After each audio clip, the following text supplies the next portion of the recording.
किसी भी संगठन का रूप किस तरीके का है। तो कोई भी संगठन हो या कोई भी बिजनेस स्ट्रक्चर हो या ऑर्गेनाइजेशन स्ट्रक्चर हो, वो 4 टाइप का होता है। अब स्ट्रक्चर का मतलब क्या है, पहले तो ये समझिए। Organisation structure is the framework. Framework का मतलब समझ रहे हैं ना, ढांचा जिसको कहा जाता है ना, किसी चीज का ढांचा। That defines how a company is organised, directing and coordinating its activity to achieve its goal.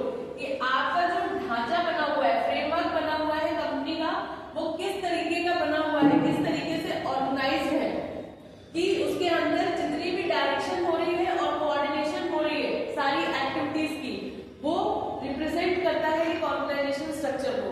For example, अगर कोई कंपनी ओपन की जाती है, मान लीजिए कि एक कंपनी है, ठीक है, एबीसी, और ये न्यू फॉर्म की गई है। न्यू फॉर्म की गई है तो सबसे पहले हम इसकी प्लानिंग तो कर ही चुके हैं, उसके बाद हम ऑर्गेनाइजिंग करेंगे। अब ऑर्गेनाइजिंग में क्या क्या चीजें आ जाएंगी।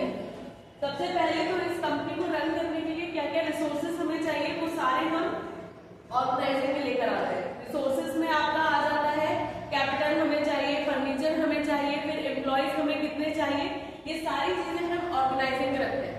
ठीक, अब उसके बाद ये भी करते हैं कि कौन सी चीज को हमें कहाँ पे स्टेबल करना है। फॉर एग्जाम्पल, कि कितने कंप्यूटर्स चाहिए, कितना फर्नीचर चाहिए, अब वो आ तो गया, फिर उसको किस तरीके से ऑर्गेनाइज करना है ये भी तो सोचना है। जैसे घर में ही अगर हम कभी कोई सामान खरीद कर लाते हैं तो उसकी एक प्लेस डिसाइड कर देंगे, इस चीज को हम यहाँ रखेंगे।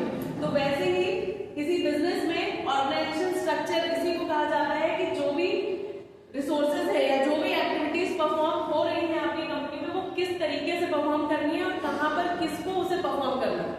तो ये सारी चीजें ऑर्गेनाइजेशन स्ट्रक्चर के अंदर आती है। अगर ये वेल ऑर्गेनाइज्ड वे में नहीं होगा तो फिर प्रॉब्लम कहाँ आएगी, टू अचीव इट्स गोल। आपके बिजनेस का जो गोल है, जो ऑब्जेक्टिव है, उसको अचीव करने में प्रॉब्लम रेज होगी।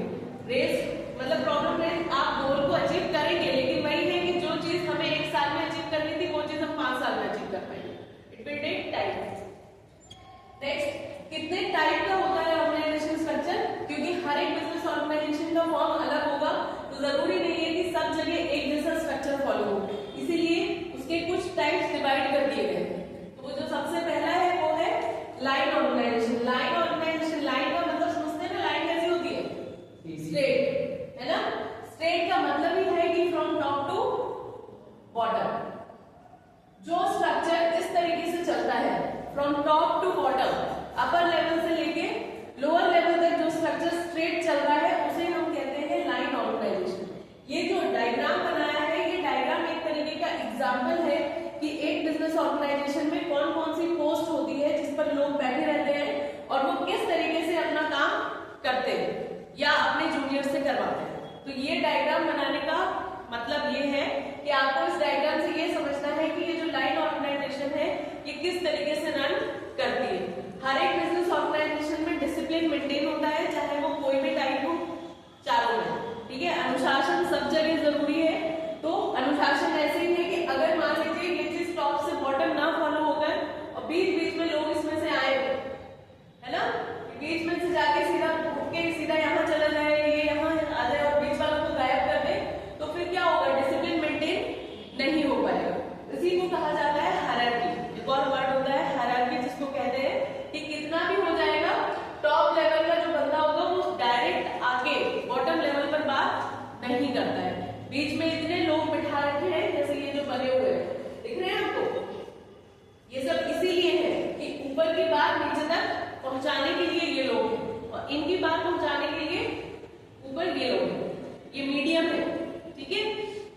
इसको लाइन ऑर्गेनाइजेशन कहा जाता है। सेकेंड है line and staff organisation. Line and staff organisation तब आ जाता है जब आपकी फर्म बड़ी होती है और देयर आर मेनी डिपार्टमेंट्स, बहुत अलग अलग डिपार्टमेंट्स होते हैं। जैसे एक ही कंपनी है, वो कई सारे प्रोडक्ट्स को मैन्युफैक्चर कर रही है। फॉर एग्जांपल, अगर हम लोग ले लेते हैं जैसे पार्ले जी, बिस्किट भी बना रहा है, टॉफी भी बना रहा है ना, बहुत सारी चीजें वो मैन्युफैक्चर कर रहा है। और तो हर एक चीज का डिपार्टमेंट अलग होगा, टॉफी का डिपार्टमेंट अलग होगा, चॉकलेट का अलग होगा, बिस्किट का अलग होगा, क्योंकि सबकी मशीन एक जैसी नहीं होगी, मैन्युफैक्चरिंग की की जो फैक्ट्री लगेगी, जो मशीन्स लगेंगी, वो सबकी अलग होगी कि नहीं होगी? सबकी पैकेजिंग अलग होगी। तो इसीलिए सबके डिपार्टमेंट्स क्या कर दिए गए हैं?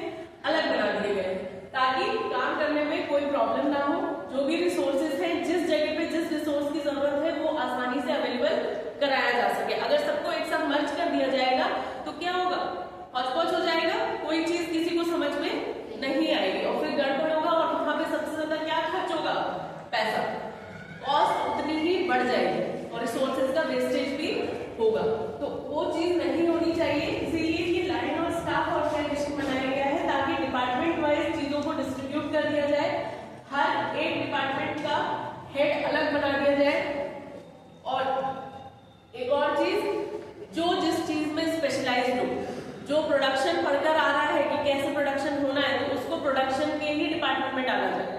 ये नहीं है कि किसी ने एक्सपीरियंस ले रखा है प्रोडक्शन के काम में और आपने उसको भेज दिया मार्केटिंग के काम में, तो क्या वो कर पाएगा? नहीं कर पाएगा। तो फिर वहां पे फॉल्ट किसका है? जिसने उसको हायर किया है ना, उसकी कोई गलती नहीं है। वो तो आया जिस काम के लिए है, अब आप उसको नहीं रख रहे हैं उस काम पे, तो वो आपकी गलती है ना। अब उसके लिए फिर क्या बोलते हैं, आपकी कंपनी का लॉस होगा।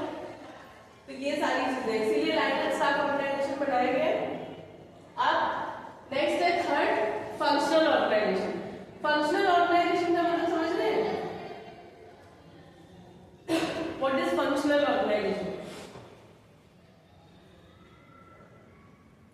जो भी फंक्शंस इसको कहा जाता है, कार्य हम बोलते हैं। किसी भी ऑर्गेनाइजेशन में कोई भी काम होता है तो उसको किस तरीके से करवाना है, वो फंक्शनल ऑर्गेनाइजेशन है। या जो हम पढ़ते हैं डायरेक्शन है, डायरेक्शन के बारे में तो हम लोगों ने पढ़ा है ना। डायरेक्शन एक उसका फंक्शन है मैनेजमेंट का। तो डायरेक्शन किस तरीके से देनी है ऊपर से लेकर नीचे तक, उसे फंक्शनल ऑर्गेनाइजेशन कहा जाता है। अब जैसे एक फैक्ट्री का एग्जांपल यहाँ पे दिया हुआ है कि एक फैक्ट्री का मैनेजर है या जो भी हेड है, वो अपने जूनियर को इंस्ट्रक्शन देगा। सुपरिंटेंडेंट दिया हुआ है, उसके नीचे ये 4 लोग हैं। 4 लोग क्यों बनाए गए हैं? क्योंकि 4 तरीके का काम है। हर एक वर्क को हर एक लेवल पर डिवाइड कर दिया गया है। कोई एक ही पर्सन ये चारों काम नहीं करेगा, ठीक। तो कॉस्ट के लिए अलग बना दिया गया है, इंस्ट्रक्शन के लिए अलग है, ऑर्डर और वर्क के लिए अलग है और डिसिप्लिन मेंटेन करने के लिए अलग है। ये करने का इनका जो पर्पस है वो ये रहता है ताकि हर चीज में क्लैरिटी बनी रहे, आपस में कम्युनिकेशन बना रहे और आपस में कोऑर्डिनेशन प्रॉपर रहे, ठीक है। और लास्ट में आते हैं आपके वर्कमैन। तो वर्कमैन वो है जो एम्प्लॉइज है, जो मेन बिजनेस की नींव जिसे कहा जाएगा, क्योंकि अगर यही काम नहीं करेंगे तो ये ऊपर वाले सब बेकार है। ऑर्डर किसको देंगे? फॉलो करने के लिए भी कोई होना चाहिए। Next, committee organisation. Committee organisation का मतलब है, जैसे फाइनेंस कमेटी है, बोर्ड ऑफ डायरेक्टर और एग्जीक्यूटिव कमेटी अलग अलग एक तरीके से ये भी डिपार्टमेंट्स के ऊपर है। बोर्ड ऑफ डायरेक्टर्स कौन होते हैं पता है? कौन होते हैं? जिसे हम कंपनी का सीईओ बोलते हैं, वो बोर्ड ऑफ डायरेक्टर्स होते हैं। या आप कह सकते हैं कि ये कौन है? टॉप लेवल ऑफ मैनेजमेंट, है ना। या हम इन्हें ये भी कह सकते हैं कि ये हमारे कौन है? शेयर होल्डर्स, ठीक। शेयर होल्डर्स कौन होते हैं? जो कंपनी में पैसा इन्वेस्ट करते हैं, जो कंपनी के शेयर्स खरीद लेते हैं, वो कंपनी के शेयर होल्डर्स बन जाते हैं। और जो लोग कंपनी के शेयर्स खरीद के कंपनी का हिस्सा बन रहे हैं, दैट मींस कि वो कंपनी के क्या बन गए? ओनर बन गए। उनके पास भी वही अधिकार है जो कंपनी के मालिक के पास है, क्योंकि उन्होंने पैसा लगाया, ठीक। तो सेम है फाइनेंस कमेटी, एक स्ट्रक्चर बना हुआ है, इस तरीके से चलता है, बोर्ड ऑफ डायरेक्टर और एग्जीक्यूटिव। अब जैसे फाइनेंस कमेटी, परचेज कमेटी या फिर प्रोडक्शन कमेटी आप बना लीजिए यहाँ पे, उसके बाद मार्केटिंग बना लीजिए। ये सब क्या है? अलग अलग डिपार्टमेंट्स है, ठीक है। तो अलग अलग डिपार्टमेंट्स है, लेकिन सबकी लीड जो रहेगी वो कहाँ रहेगी? सबको आंसर देना पड़ेगा ओनर को, और इन्हीं के इंस्ट्रक्शन इनको फॉलो करने पड़ेंगे। तो कमेटी का मतलब है कि एक ग्रुप बनाकर फिर काम करवाना, ठीक है। तो ये ओवरऑल 4 स्ट्रक्चर है, जिसमें मेन आपका लाइन है, line and staff and functional. ये 3 मेन है। ये लास्ट वाला बना दिया गया है, इसको आप लोग इसका डायग्राम नहीं भी याद करेंगे तो कोई वो नहीं है, जरूरी है, बिकॉज उसमें गिवन नहीं है डायग्राम, तो मैंने मैंने नेट से दिया है, ठीक है। बाकी 3 याद रखिएगा और 3 के डायग्राम अच्छे से लर्न कर लीजिएगा। अब समझ में आया है? सबके कुछ ना कुछ फायदे हैं, कुछ ना कुछ नुकसान है। अगर आप इनका मीनिंग अच्छे से लर्न कर लेंगे तो इनके लाभ और इनके हानि अपने आप ही लिख सकते हैं।